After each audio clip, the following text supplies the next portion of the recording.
કચ્છ જિલ્લાના છેવાડાના અબડાસા તાલુકાના લાખડિયા ગામમાં પ્રાથમિક શાળા ખૂબ જ જર્જરિત હાલતમાં જોવા મળેલ હતી। વર્ષ 2001માં આવેલ ભયાનક ભૂકંપ બાદ જે તે વખતે યુનેસ્કો દ્વારા પ્રાથમિક શાળાનું નિર્માણ કરવામાં આવેલ હતું, જેની મર્યાદા 10 વર્ષ જ હતી। આ શાળા 2012થી વપરાશ માટે જોખમી હોવા છતાં આજે 2025માં પણ તે જ શાળામાં વિદ્યાર્થીઓ અભ્યાસ કરી રહ્યા છે। ખાસ કરીને ચોમાસાના સમયમાં ગામના વાલીઓ બાળકોને શાળામાં મોકલતા નથી, કારણ કે જો બાળકો શાળામાં જાય તો તેમના જીવનને ખૂબ જ મોટું જોખમ ઊભું થાય તેમ છે। તો બીજી તરફ ગામ પંચાયત દ્વારા અનેક વખત રજૂઆતો કર્યા બાદ પણ આજ દિવસ સુધી ગામની પ્રાથમિક શાળા અંગે કોઈ નિરાકરણ આવ્યું નથી। આ બાબતે લખનધુઆ, દતેશ ભાવસાર, માવજી હિંગાળા દ્વારા ગામની મુલાકાત લઈ કચ્છ જિલ્લાના શિક્ષણના હિતમાં આ મુદ્દાને લઈને જિલ્લા પંચાયત, કલેક્ટર કચેરી તથા જિલ્લા શિક્ષણ અધિકારીને રજૂઆત કરવામાં આવશે અને આગામી દિવસોમાં યોગ્ય સમાધાન નહીં આવે તો ધરણા આંદોલન અને આમરણ ઉપવાસ કરવાની ચીમકી ઉચ્ચારેલ હતી। જ્યારે લાખડિયા ગામમાં હાઈસ્કૂલ શરૂ કરવા માટેની તજવીજ પણ શરૂ કરવામાં આવેલ છે। આગામી દિવસોમાં હાઈસ્કૂલ માટે પણ સરકારશ્રીમાં રજૂઆત કરવામાં આવશે તથા લાખડિયા ગામના રસ્તાને ફરીથી બનાવવા ફરિયાદ કરવામાં આવશે। Report by Rameshbhai Bhanushali, Naliya, Abdasa, Kutch.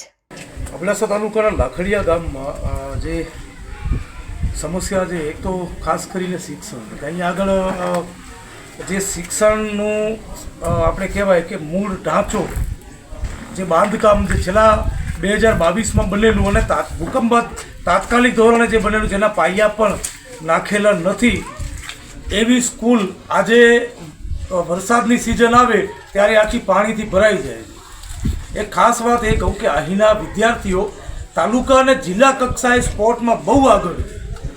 અહીંયા આગળ સાંસદશ્રી 11 વર્ષમાં ક્યારેય પણ આવ્યા નથી આ ગામમાં, એટલે સાંસદશ્રીને કહેવા માગું છું કે સાહેબ, એક વખત આ ગામની મુલાકાત લ્યો, ખરેખર તમને મજા આવશે। બીજું કે અહીંયા કને દરેક સમાજના લોકો રહી ગયા, હાલ અહીંયા કને ઊભા છે, એ દરેક સમાજના લોકો સાથે જ અહીંની મુખ્ય માંગ એ જ છે કે સ્કૂલનો જે બાંધકામ છે એ નવેસરથી નવી સ્કૂલ મંજૂર કરવામાં આવે। એના માટે ભુજથી ખાસ મને અહીંયા ગ્રામજનોએ બોલાવ્યો છે, એમની સાથે જ સરકારને અમે સમય આપીએ છીએ, 2 મહિના 3 મહિનાની અંદર બાંધકામની મંજૂરી લ્યો, નવી સ્કૂલ ચાલુ કરાવવામાં આવે। જો મારા હાથમાં હોત તો આજે જ હું સાઇન કરી દેત, પણ અબડાસા તાલુકાના ધારાસભ્યને એક વિનંતી છે કે દરેક ગામમાં શિક્ષણની સમસ્યા છે, દરેક ગામમાં આરોગ્યની સમસ્યા છે, તો આ જે સમસ્યાઓ છે એનું નિવારણ માટે તમે આગળ આવો સાહેબ। હું નથી ઈચ્છતો કે મને કોઈ શ્રેય મળે, તમને શ્રેય મળવો જોઈએ। તમે એ પદ ઉપર છો આટલા વર્ષથી, તો તમે એનો શ્રેય લ્યો અને આ ગામ જે લાખડિયા ગામ છે અબડાસા તાલુકાનું, અહીંયા આગળ જે સ્કૂલનું બાંધકામ એકદમ કકડેલું છે, ક્યારેય પણ કાંઈ પણ થઈ શકે એ પોઝિશનમાં છે। અહીંના વિદ્યાર્થીઓ એકદમ એક્ટિવ છે, બહુ હોશિયાર છે અને ખાસ અહીંયા આગળ 9 થી 10 ધોરણ માટે એક હાઈસ્કૂલની મંજૂરી પણ સાહેબશ્રી આપ અપાવો। અહીંયા કને આપ આવ્યા છો, આપને બધી જાણકારી છે, હવે બસ એક આપની રજૂઆતની જરૂરત છે। અમે સાથે રહેશું તમારી સાથે રજૂઆત કરવા માટે, જ્યાં પણ ચાલવું હોય, ધારાસભ્યશ્રી, સાંસદશ્રી, અમે પણ તમારી સાથે ચાલવા માટે તૈયાર છીએ। જો તમારાથી આ કામ નથી થતું તો ચોક્કસ રોડ રસ્તા ઉપર આવવા માટે પણ ગ્રામજનોની સાથે આજુબાજુના ગામડા કે અબડાસા તાલુકાના જે લોકો છે શિક્ષણ અને આરોગ્ય માટે એટલા તત્પર છે કે રોડ રસ્તા બંધ કરવા માટે પણ અમે તૈયાર છીએ। એટલે કે વિનંતી છે કે ટૂંક જ ગાળામાં 2-3 મહિનાની અંદર આ સ્કૂલની પ્રાથમિક શાળાની નવું બાંધકામ માટે મંજૂરી લેવડાવો, કામ ચાલુ કરાવો અને સાથે સાથે અહીંયા કને 9 અને 10 ધોરણની મંજૂરી પણ અપાવો। અહીંના ગ્રામજનો પણ એવા દાતાર જે કહે છે કે અમે બાંધકામ અમે કરી આપશું, બસ ખાલી મંજૂરી અપાવો। તો ધારાસભ્યશ્રીને વિનંતી છે કે તાત્કાલિક ધોરણે આ મંજૂરી અપાવો, એક વખત આ ગામની ફરી મુલાકાત લેવો। સાંસદશ્રી આપને પણ વિનંતી છે કે 11 વર્ષમાં ક્યારે આવ્યા નથી, તો આ ગામની મુલાકાત લેવા એક વખત તમે આવો અને આ ગામ જે વિકસિત ગામ છે ઓલરેડી, એનું એજ્યુકેશન ખરાબ ન થાય। હાલની તારીખમાં એજ્યુકેશન સારું છે, પણ જ્યાં ભણે છે દીકરાઓ દીકરીઓ, એ ઢાંચો બહુ ખગડેલો છે। કાલ ઉઠીને કાંઈ થઈ જશે તો એની જવાબદારી પણ ખરેખર તમારી જ આવશે। એથી પહેલાં આ સ્કૂલનું ઢાંચું નવેસરથી બનાવવામાં આવે। હાલ રોડ પણ જોયું તો 4 કિલોમીટર રોડ છેલ્લા 2012માં કંઈક બન્યું છે, એ પછી રોડ નથી બન્યો। તો તાલુકા જિલ્લામાં ચૂંટાયેલા સદસ્યોને પણ કહેવું છે કે ભાઈ શ્રી, તાત્કાલિક ધોરણે રોડનું કામ ચાલુ કરાવો, ગાડીઓ ખરાબ થઈ જાય છે અમારી પોતાની। 4 કિલોમીટર આવતા અડધો કલાક લાગે છે, થોડીક શરમ કરો તમે પણ. કોઈ પણ પક્ષમાં ચૂંટાયેલા હો તો રોડનું કામ ચાલુ કરાવો. અને ફરી ધારાસભ્ય અને સાંસદને એ જ કહીશ કે સ્કૂલનું બાંધકામ નવું મંજૂર કરાવો. 9 થી 10 ધોરણ 2 છે એના માટે પણ તમે મહેનત કરો અને વહેલી તકે કરાવો. 2-3 મહિનાની અંદર કરાવો. અન્યથા અમે રોડ રસ્તા ઉપર આવશું, એનામાં ખરાબ તમારું લાગશે. કારણ કે ધારાસભ્ય સાંસદ એમની જવાબદારી હોય છે. જનતાના પ્રતિનિધિ તમે જો, વિધાનસભામાં લોકસભામાં અવાજ ઉઠાવવાવાળા તમે જો. અમારી પાસે સત્તા નથી. જો તમારાથી આ કામ થતું ન હોય તો બિંદાસ રાજીનામું આપી દો. સતેશભાઈ જેવા અગ્રણી ભણેલા ગણેલા ધારાસભ્ય સાંસદનો પદ સ્વીકાર કરવા માટે તૈયાર બેઠા છે. સમસ્યા જે ખૂબ જ ગંભીર સમસ્યા છે. 2002માં જે શાળા બનેલી છે એ શાળા બહુ જ જર્જરિત થઈ ગયેલી છે. દર વર્ષે ચોમાસું આવે ત્યારે ભીંજાતા વિદ્યાર્થીઓને અભ્યાસ કરવો પડે. શિક્ષકોને પણ ખૂબ જ મોટી હેરાનગતિ કરવામાં થાય છે. હવે આનું સમાધાન માત્ર એક જ છે, એક જ સ્કૂલની બિલ્ડિંગ બનાવવાની છે. અને સ્કૂલની બિલ્ડિંગ પણ એવી રીતે બનાવવી જોઈએ કે જે આવતા 20 વર્ષમાં ગામના વિદ્યાર્થીઓને પૂર્ણ રહે એ માટે. હાલમાં જે 8 રૂમ છે એ 8 રૂમ તો ફરીથી બનવા જોઈએ અને 4 થી 5 રૂમ બીજા વધારાના બનવા જોઈએ, જેને કારણે આવતા 20 વર્ષમાં બાળકોને ભણવાની અને ઓરડાની કોઈ સમસ્યા ન રહે. ખાસ કરીને જો આ વિસ્તારનું અને આ ગામના શિક્ષણ ખૂબ જ સારું છે તો એ શિક્ષણને આગળ વધારવા માટે પણ સરકાર તરફથી વધારાના પ્રયાસો થવા જોઈએ.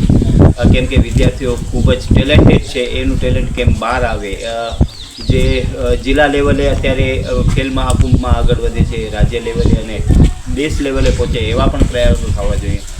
પરંતુ વંચિત વિસ્તાર હોવાથી અહીંયાના જે રાજકીય પ્રતિનિધિઓ છે એમનું ધ્યાન ન જવાથી આ ગામનો જે વધારાનો વિકાસ થવો જોઈએ એ વિકાસ થયો નથી. તો એ માટે અમે વિનંતી કરીએ છીએ, પંચાયતને પણ વિનંતી કરી છે, કેમ કે શરૂઆત પંચાયતથી થશે અને પંચાયતના માધ્યમથી જ્યાં જ્યાં આગળ દરખાસ્તો જશે ત્યાં અમારું કામ રહેશે અને અમે એ દરખાસ્તોને કેમ આગળ વધવી, તાંત્રિક મંજૂરીઓ કેમ મળે, ટેકનિકલી કેમ સાઉન્ડ રીતે આપણે આ કરી શકીએ એના પ્રયાસો હશે.